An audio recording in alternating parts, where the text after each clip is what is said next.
Hey everybody, short one tonight. I had to work tonight. I'm going to read a bit of feedback from Brian, who writes, "Hi KMO, loved this one. He's talking about a video in which I made some predictions for the next 10 years, and I don't remember all of my predictions, but one of them involved humans on Mars. I said no human will set foot on Mars in the 2020s. And Brian writes, just answer your predictions. 1, yeah, no one on Mars. I don't care. Mars is scary. Earth is sweet. Let's focus on making this place a garden. Leave Mars for sci-fi writers." So I can agree with part of that, and another part I vehemently disagree. Yes, Earth is sweet. I think it's Neil deGrasse Tyson who says, yeah, we've sent probes to every planet in the solar system, and what we have learned is that Earth is the best one. And I agree. It absolutely is the best one, particularly for mammals. Mars is scary and very hostile to mammals, but there are multiple robots up there doing important work. I love the fact that the Curiosity rover landed on Mars in the summer of 2012, and here we are 7 years later, and it's still going strong. Its mission has been renewed time and time again.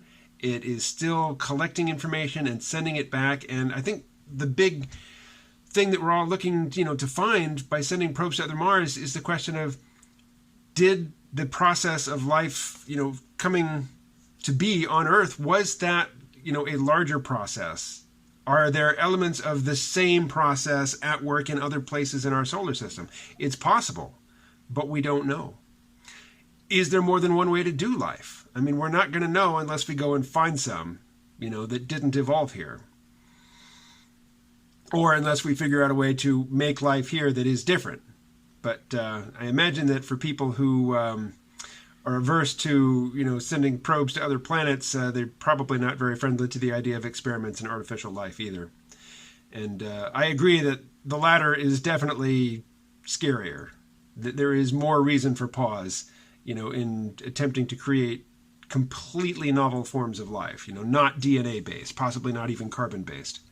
But if it evolved elsewhere, particularly in our local neighborhood, I want to know about it. I absolutely want to know about it. So I can't agree with, leaving Mars to sci-fi writers. I do agree that it's not a good place for humans. Certainly not in the present. Space is for robots.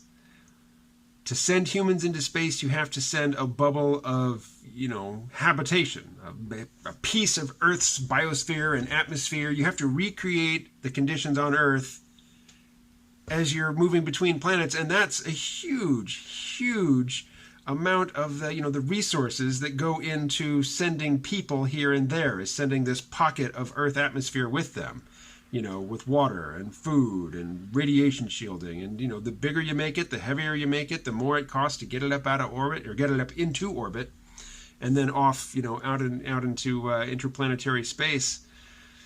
But robots that are made to do that, they should do that, and we should keep making them and keep sending them. And I'm glad that that's the plan. I'm very excited about the upcoming mission to Europa.